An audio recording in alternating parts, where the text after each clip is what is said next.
이렇게 또 답변을 들어보니까 이거 쌈딱 아니야? 이런 생각이 들거든요. 왜냐면 원칙이 딱 있는데 아니야 이런 경우가 있단 말이야 이런 식으로 설득을 한다고 하셨는데 그거를 듣는 사람들은 좀 기분 나쁘거나. 제가 싸움닭은 아닙니다.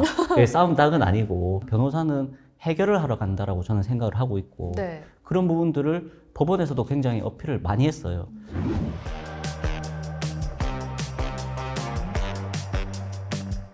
네, 안녕하세요. 비과의 전쟁. 채무탈출 넘버원 이은성 변호사입니다. 네, 변호사님 안녕하세요. 안녕하세요.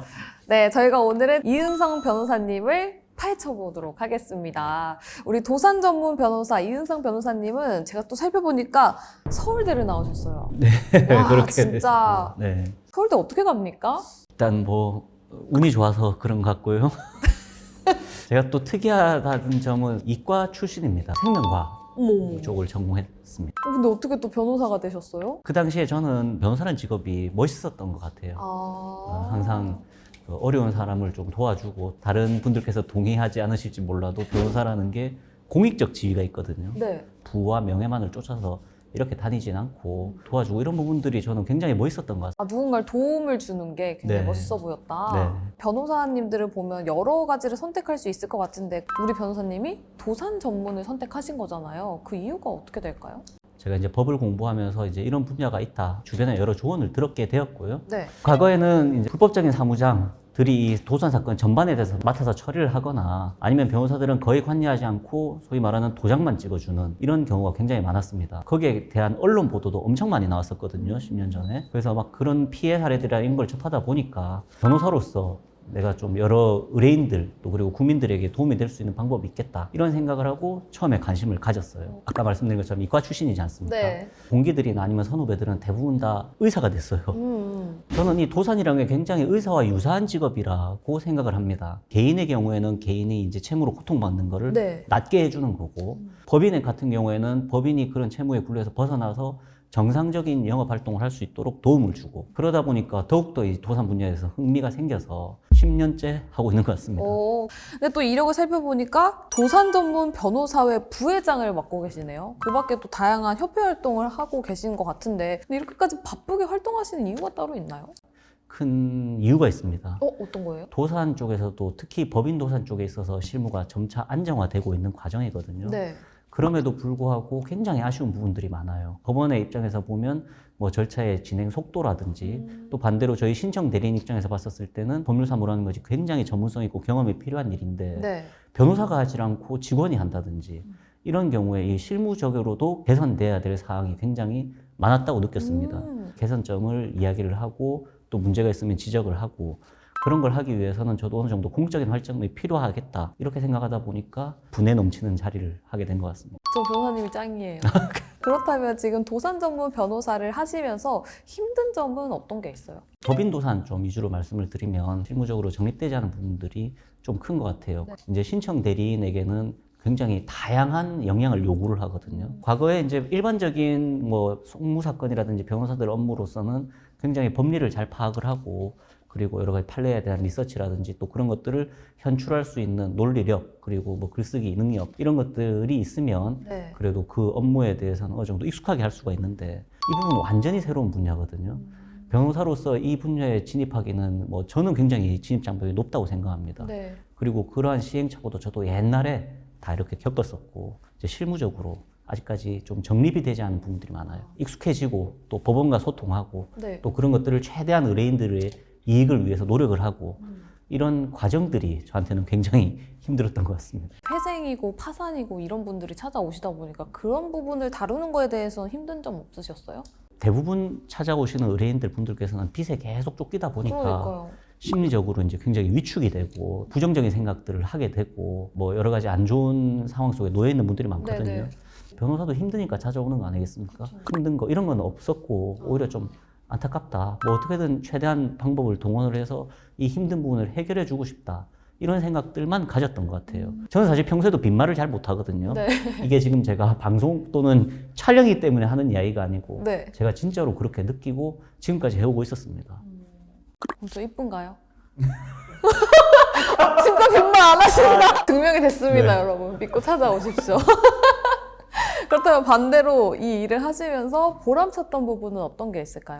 회생이라는 제도가 또 일반적으로는 조금 다르죠. 일반적인 송무 사건은 승패가 정해져 있지 않습니까? 그래서 변호사가 굉장히 뭐 변론을 잘하고 의뢰인과 같이 협조를 해서 그 어떤 소송을 이기면 네. 보람이 오게 되는데 도산 쪽에서는 그게 끝이 아니에요. 인가를 받고 네. 뭐 변제가 이런 걸 받고 그럼 거기서 오는 물론 보람도 있지만 회생 절차 내지는 파산 절차를 통해서 새로운 삶을 찾은 것 거기까지가 끝이라고 생각합니다.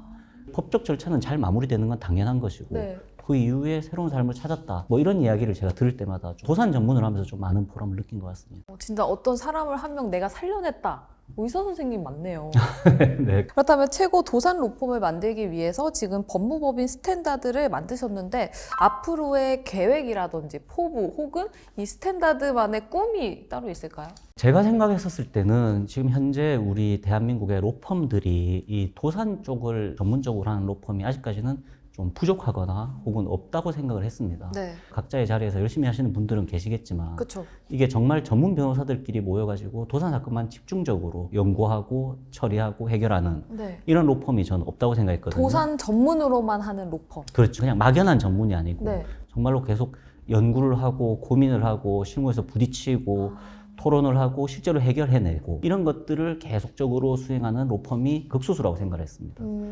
그래서 제가 이런 로펌을 한번 만들면 좋겠다라고 이제 생각을 했는데 마침 이제 여러 또 도산 전문 변호사님께서 합류를 해주셔가지고 네. 법무법인 스탠다드가 정말로 그 이름 그대로 도산의 기준이 될 수 있도록 제도적 개선과 또 의뢰인들에게 또 충분한 만족, 뛰어난 결과 이런 것들을 계속 한번 노력을 해보려고 생각을 하고 있습니다. 근데 이 법무법인 스탠다드에는 사무장님이 따로 안 계세요? 저희는 사무장님 같은 경우에는 없죠. 그 사무장이라고 해도 물론 좀 어떻게 보면 정말 법률사무 보조직원이거든요. 정식 명칭은. 변호사 업무를 보조하는 경우는 있을 수가 있죠. 네네. 예, 그런 사무실 같은 경우에는 변호사님들이 또 너무 의존하는 경향이 강하고 특히나 법인 도산 같은 경우에는 회생이든 파산이든 절차에 대한 전반적인 이해와 이 사건이 어떤 식으로 수행되고 어떤 식으로 우리가 전략을 마련할 수 있는지에 대해서 깊은 고민이 있어야 되는데 그런 법률사무 보조 직원들을 계속 활용하게 되면 거기에 변호사님이 또 의존하게 돼요. 그럼 이게 뭐가 문제냐면 결국 모든 거는 의뢰인들에게 손해가 간단 말이죠. 그렇죠. 저는 이 법무법인 스탠다드를 운영하면서 또 하나 큰 원칙 자체가 네. 보조 직원은 없고 반드시 변호사가 직접 그 실무를 총괄하는 그런 로펌으로서 이제 더욱더 성장하려고 노력하고 있습니다. 변호사님 말씀을 듣다 보니까 우리 변호사님의 가장 큰 장점, 이점은 진정성인 것 같아요. 이것 말고도 우리 변호사님의 장점이라고 할 수 있는 게 어떤 게 있을까요? 제가 그냥 평소에 노력하는 바를 말씀을 드리면 첫 번째로는 의뢰인들에 대한 진정성뿐만 아니고 사건 처리에 대한 진정성이기도 하고 법원에 대한 진정성 또 그리고 채권자들에 대한 진정성도 중요합니다. 네네. 도산 쪽에서는 항상 채무자와 채권자의 또 공평을 기해야 되는 부분이 있거든요. 그리고 또 설득해야 되는 일도 많고 네. 그래서 그런 진정성을 가지고 최대한 저는 좀 다가가려고 노력을 해요. 또 하나 좀 중요하게 생각하는 부분은 네. 지금 현재 현실에 제가 가지고 있는 법적 지식이나 경험 또는 우리 로펌이 가지고 있는 인프라 아니면 레퍼런스 이런 것뿐만 아니고 더 발전을 할 수 있는 여지는 반드시 있거든요. 네. 완벽한 로펌이 어디 있겠습니까? 그래서 항상 부족한 부분에 대해서 좀 메꾸려고 하고 제가 굉장히 많이 노력을 한다. 뭐 일종의 저의 장점이 아닐까 뭐 이렇게 생각을 해봅니다. 제가 조사한 바에 따르면 우리 변호사님이 설득하는 능력이 대단하시다라고 알고 있거든요. 그런 건 어디서 힘이 나옵니까? 그 판결문을 혹시 보신 분들은 아실 수 있겠지만 항상 판결문에 자주 등장하는 문구가 있습니다. 특별한 사정이 없다면 이렇게 봐야 된다. 일종의 예외를 예정하는 판결문이 대다수예요. 네. 그 예외를 인정받기 위해서는 어떻게 해야 되느냐. 저는 우선 첫 번째로는 원리 원칙으로 돌아간다고 생각을 하거든요. 그래서 이 원리 원칙에 대한 가지고 있는 굉장히 중요도 그리고 그게 법조계 전반에 미치는 영향 이런 것들을 충분히 이해하고 숙지를 해야만 그럼에도 불구하고 이 경우는 다르다라고 설득할 수 있다고 생각하거든요. 뭐 일종의 현장성이라고 해야 되나 아니면 법원을 설득 또는 누군가를 설득을 할 때는 대부분 그런 식으로 접근을 합니다. 기준과 원칙은 중요하다라는 것에 대해서 충분히 이해를 하고 있지만 네. 이 채무자 회사 또는 우리 의뢰인의 입장에서는 이런 부분들 때문에 좀 더 특수성이 있다. 그리고 이런 것들은 별도로 인정을 받는다고 하더라도 네. 그 원리 원칙에 대한 훼손이 아니다. 뭐 이런 식으로 설득하려고 하는 것들을 자주 하다 보니까 네. 주변에서 또 그렇게 평가를 해주시는 것 같습니다. 이렇게 또 답변을 들어보니까 이거 쌈딱 아니야? 이런 생각이 들거든요. 왜냐면 원칙이 딱 있는데 아니야 이런 경우가 있단 말이야 이런 식으로 설득을 한다고 하셨는데 그거를 듣는 사람들은 좀 기분 나쁘거나 그런 부분들에 대해서 걱정을 하시는 분들이 많은데 저는 다행이라고 해야 되나요? 제가 법원에서는 아직까지 실무라든가 이런 거 특히 법인도산 실무에서는 이제 계속 정립되지 않은 게 많아요.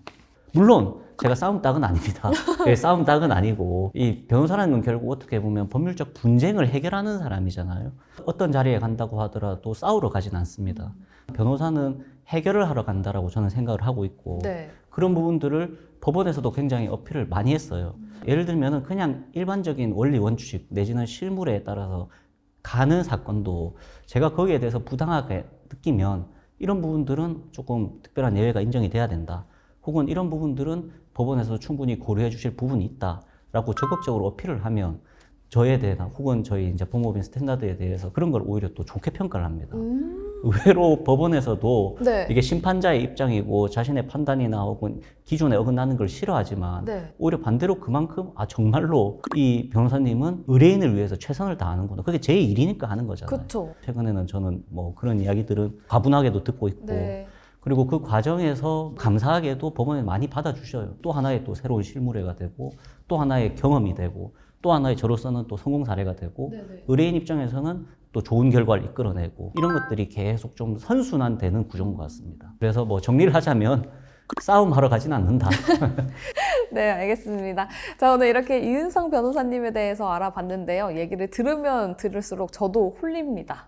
그렇기 때문에 많이들 찾아주시면 최선의 방법을 제시를 해주지 않을까라는 생각이 드니까요. 많이 찾아주시면 좋을 것 같습니다. 저희는 다음 영상으로 다시 또 찾아뵙도록 할게요. 감사합니다. 감사합니다.